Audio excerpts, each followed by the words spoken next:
అక్క చెల్లెమ్మలకు గుర్తు వచ్చే పథకం, అక్క చెల్లెమ్మలకు గుర్తుకొచ్చే పథకం.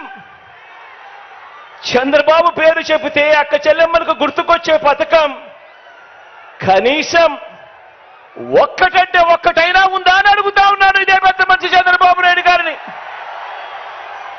ఇలా ఇలా రెండు చేతులు పైకెత్తి ఇలా ఇలా ఇలా ఇలా ఇలా ఇలా ఇలా ఇలా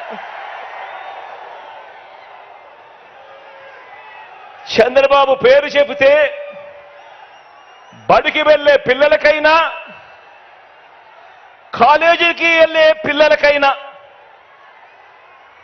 కనీసం వారికైనా గుర్తుకొచ్చే పథకం కనీసం ఒక్కటంటే ఒక్కటైనా ఉందా అని అడుగుతా ఉన్నాను.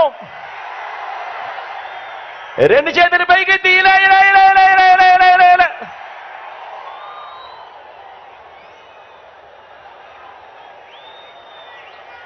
పోనీ రైతన్నలకు గుర్తు లేదు, చంద్రబాబు పేరు చెబితే ఒక పథకం. అక్క చెల్లెమ్మలకు గుర్తు రాదు, చంద్రబాబు పేరు చెబితే ఒక పథకం. చదువుకుంటున్న పిల్లలకు గుర్తుకు రాదు, చంద్రబాబు పేరు చెబితే కనీసం ఒక్కటంటే ఒక్క పథకం. పోనీ చంద్రబాబు పేరు చెబితే కనీసం అవ్వా తాతలకైనా కూడా మమ్మల్ని బాగా చూసుకున్నాడు, మా పెన్షన్ మా ఇంటికే పంపాడని చెప్పుకునే పరిస్థితి అయినా కూడా కనీసం ఉందా అని అడుగుతా ఉన్నాను. ఇలా రెండు చేతులు పైకెత్తి ఇలా ఇలా ఇలా ఇలా ఇలా ఇలా ఇలా ఇలా ఇలా ఇలా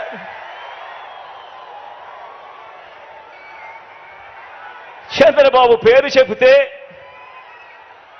ఏ ఒక్కరికి కూడా ఆయన ముఖ్యమంత్రిగా ఉండగా ఫలాని మంచి చేశాడు అని, ఫలాని మంచి పథకం తీసుకొచ్చాడు అని కనీసం చెప్పుకునేందుకు ఒక్కటంటే ఒక్క పథకం కూడా కనీసం చంద్రబాబు నాయుడు గారి పేరు చెబితే గుర్తుకు రాదు. చంద్రబాబు పేరు చెబితే కనీసం ప్రజల ఆరోగ్యం కోసం మీరు చేసిన ఒక్క మంచి పనైనా ఉందా? ప్రజల ఆరోగ్యం కోసం కనీసం మీరు చేసిన ఒక్క మంచి పనైనా ఉందా? ప్రజల ఆరోగ్యం కోసం కనీసం తెచ్చిన ఒక్క స్కీమ్ అయినా ఉందా అని అడుగుతా ఉన్నాను. బాబు పేరు చెబితే రాష్ట్రంలో ఏ ఒక్క గ్రామంలో అయినా ఆ గ్రామం మధ్య నిలబడి, ఆ గ్రామానికి వెళ్ళి ఆ గ్రామం మధ్యలో నిలబడి మీరు ఏర్పాటు చేసిన పరిపాలనా వ్యవస్థ, చంద్రబాబు గారు ఏర్పాటు చేసిన పరిపాలనా వ్యవస్థ కనీసం ఒక్కటంటే ఒక్కటైనా కనిపిస్తుందా అని అడుగుతా ఉన్నా. ఆ గ్రామంలో కనీసం బాగుపడిన స్కూళ్ళైనా ఉన్నాయా అని అడుగుతా ఉన్నాను. ఆ గ్రామంలో కనీసం బాగుపడిన హాస్పిటల్ అయినా ఉన్నాయా అని అడుగుతా ఉన్నాను.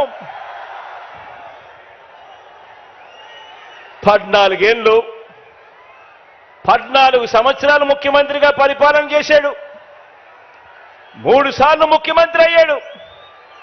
అయినా కూడా కుప్పం నుంచి ఇచ్చాపురం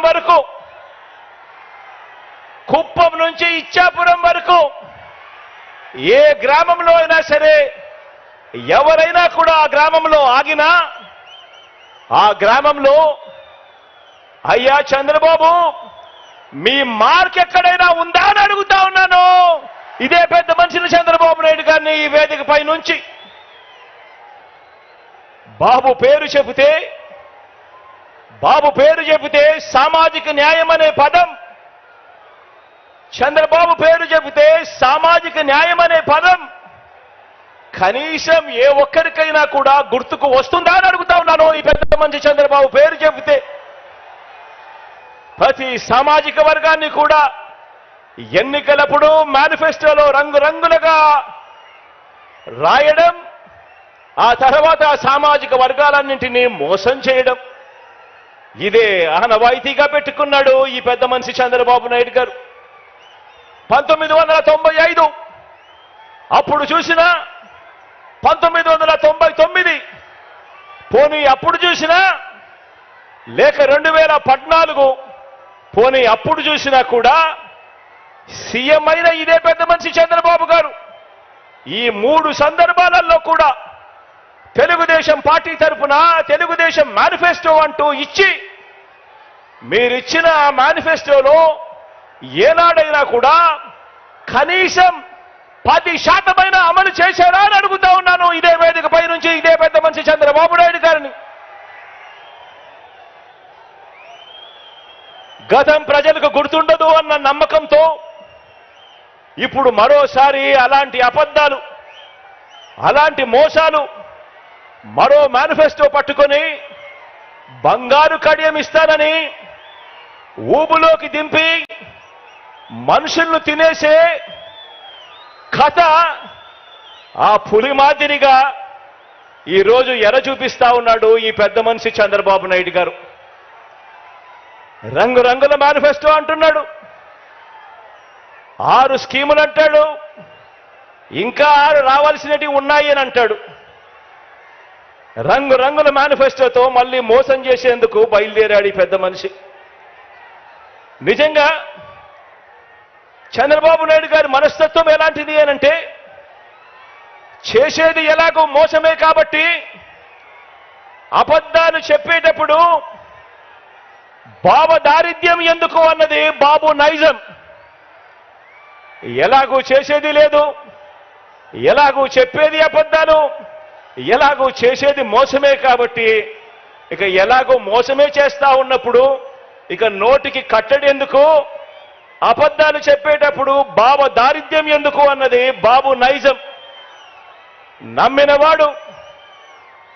నమ్మినవాడు మునుగుతాడు, నమ్మించిన వాడు దోచుకోగలుగుతాడు అన్నది బాబు సిద్ధాంతం. ఆలోచన చేయమని అడుగుతా ఉన్నాను. చంద్రబాబు నాయుడు గారు 3 సార్లు ముఖ్యమంత్రి అయ్యాడు, 3 సార్లు తాను మేనిఫెస్టోను ప్రవేశపెట్టాడు. ఎన్నికలకు ముందు ప్రజలకు ఫలానిది చేస్తాను అని చెప్పి రంగురంగుల కాగితాలతో ఆశ పెట్టాడు. పెట్టిన తర్వాత ప్రతి సందర్భంలోనూ కూడా తాను చేసింది మోసం. ఆ దగ కళ్ళ ఎదుటే కనిపిస్తా ఉంది. కాబట్టే చంద్రబాబు వాగ్దానాలన్నీ మోసాలేనని, ఏనాడు అమలు చేయలేదన్న నిజాన్ని ఇంటింటికి వెళ్ళి కూడా, ఇక్కడున్న ప్రతి కార్యకర్త ఇంటింటికి వెళ్ళి కూడా చెప్పాలి. చంద్రబాబు నాయుడు గారిని, ఆయన అబద్ధాల్ని నమ్మకండి అని ప్రతి ఇంటికి వెళ్ళి చెప్పాలి. బాబు వంచల్ని, బాబు మోసాల్ని భరించలేక కదా, చంద్రబాబు నాయుడు గారి మోసాలని, చంద్రబాబు నాయుడు గారి వంచల్ని భరించలేకే కదా 5 ఏళ్ల క్రితం రాష్ట్రంలోని అన్ని సామాజిక వర్గాలు, రాష్ట్రంలోని అన్ని ప్రాంతాల వారు, మొత్తం ప్రజలందరూ కూడా చొక్కా మడతేసి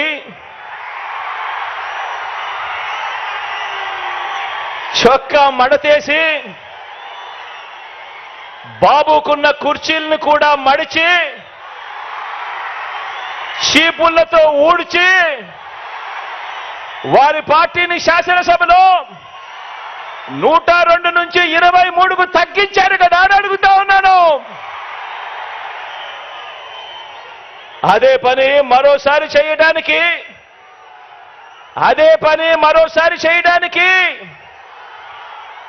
చొక్కాలు మడత వేయడానికి సిద్ధంగా ఉన్నారా?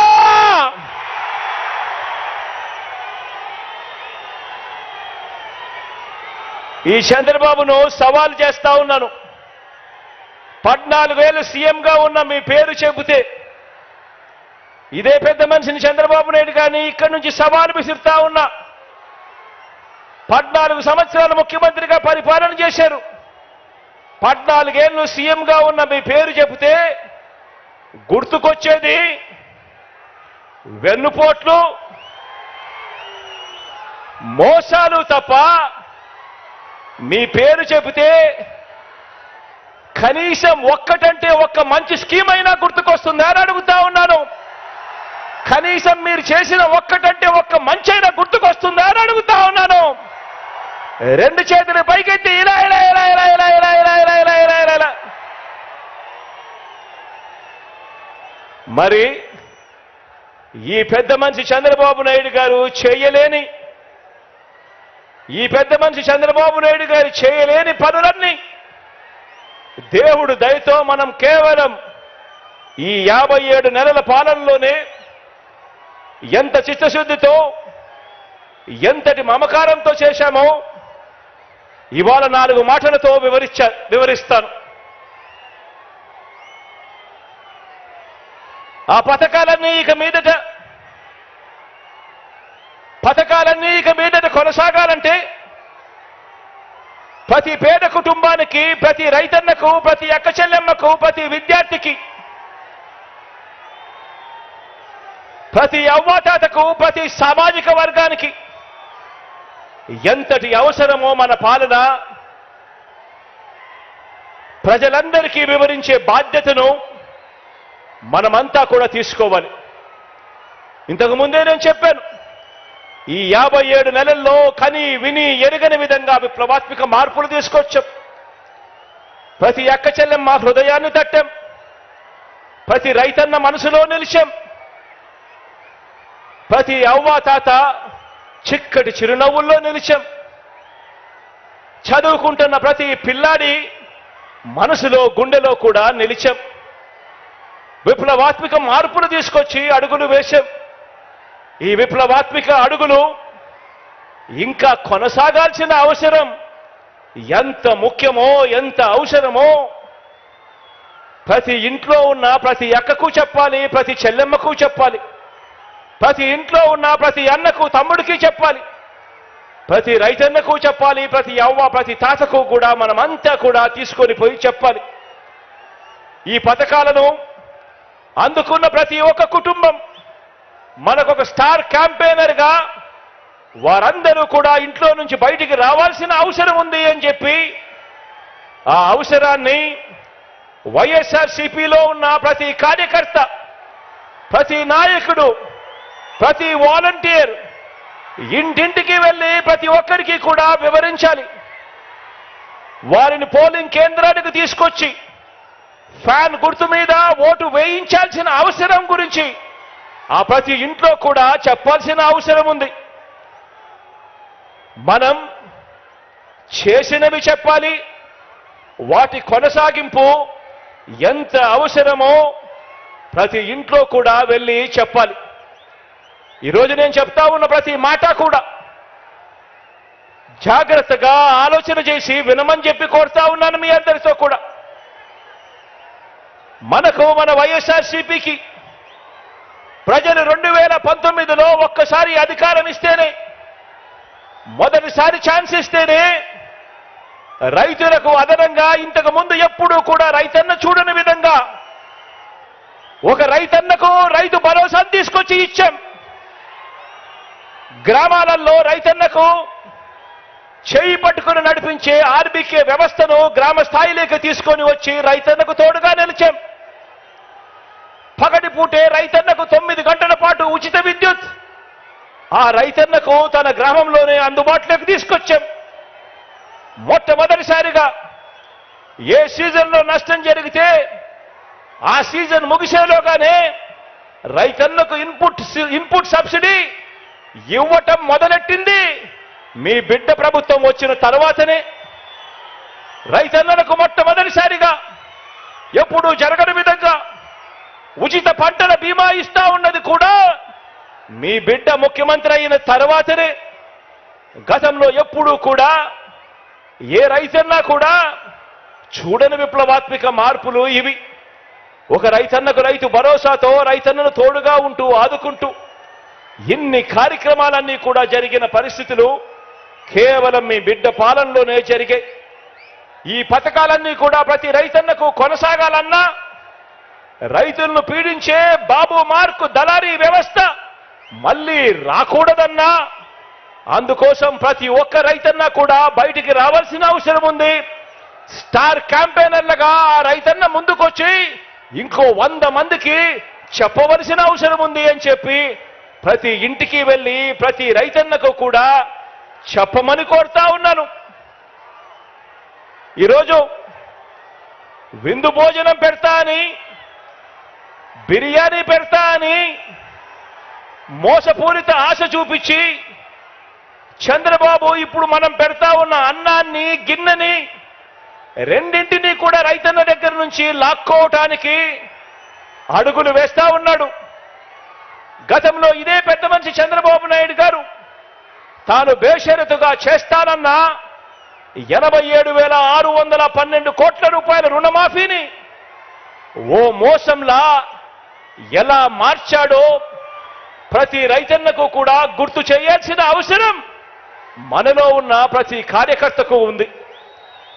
2019లో సీఎం అయిన మీ జగన్ పేరు చెబితే, మన వైఎస్ఆర్సీపీ పేరు చెబితే అక్క చెల్లెమ్మలకు గతంలో ఎప్పుడూ కూడా జరగని విధంగా ఈరోజు అక్క చెల్లెమ్మలకు ఓ అమ్మఒడి, అక్క చెల్లెమ్మలకు ఓ ఆసరా, అక్క చెల్లెమ్మలకు ఓ సున్నా వడ్డీ, అక్క చెల్లెమ్మలకు ఒక చేయూత, అక్క చెల్లెమ్మలకు ఒక కాపు నేస్తాం, ఒక ఈబీసీ నేస్తాం, ఒక 31 లక్షల ఇళ్ల పట్టాల పంపిణీ, 22 లక్షల ఇళ్ల నిర్మాణం వేగంగా జరుగుతా ఉన్న పరిస్థితులు. ప్రతి అక్క చెల్లెమ్మ ఫోన్లోనూ ఒక దిశ యాప్, ఆ ప్రతి అక్క చెల్లెమ్మకు తోడుగా ఉండేందుకు అదే గ్రామంలోనే ఓ మహిళా పోలీస్.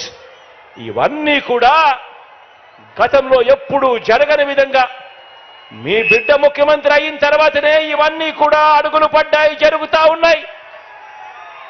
ఇవన్నీ కూడా ప్రతి అక్క చెల్లెమ్మకు కొనసాగాలంటే మహిళా సాధికారతకు ఇంతగా అండగా ఉన్న జగనన్న ప్రభుత్వానికి ప్రతి ఒక్కరూ కూడా అండగా నిలవాలని, ఫ్యాన్ గుర్తు మీద ఓటు వేయాలని, మరో 100 మందికి అక్క చెల్లెమ్మ వెళ్ళి స్టార్ క్యాంపెయినర్ గా ఓటు వేయించాల్సిన బాధ్యత ఉంది అని గడప గడపకు వెళ్ళి ఆ ప్రతి అక్క చెల్లెమ్మకు కూడా చెప్పాల్సిన అవసరం ఇక్కడ ఉన్న ప్రతి కార్యకర్తకు, ప్రతి అభిమానికి, ప్రతి వాలంటీర్కు ఎంతైనా ఉంది అన్నది గుర్తు పెట్టుకోమని కోరుతా ఉన్నాను.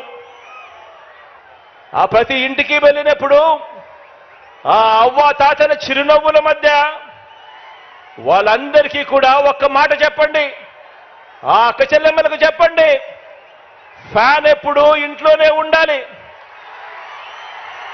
ఫ్యాన్ ఎప్పుడు ఇంట్లోనే ఉండాలి, సైకిల్ ఎప్పుడు బయటే ఉండాలి, తాగేసిన టీ గ్లాసు ఎప్పుడు సింక్ లోనే ఉండాలి. ఆ అక్క చెల్లెమ్మలకు మీరంతా కూడా ప్రతి ఒక్కరికి కూడా అర్థమయ్యేలా చెప్పండి. ఇక మన పిల్లల చదువుల విషయానికి వస్తే, మన పార్టీ పేరు చెబితే, మీ జగన్ పేరు చెబితే గవర్నమెంట్ బడికి వెళ్లే పిల్లలకు గతంలో కూడా ఎప్పుడు చూడని విధంగా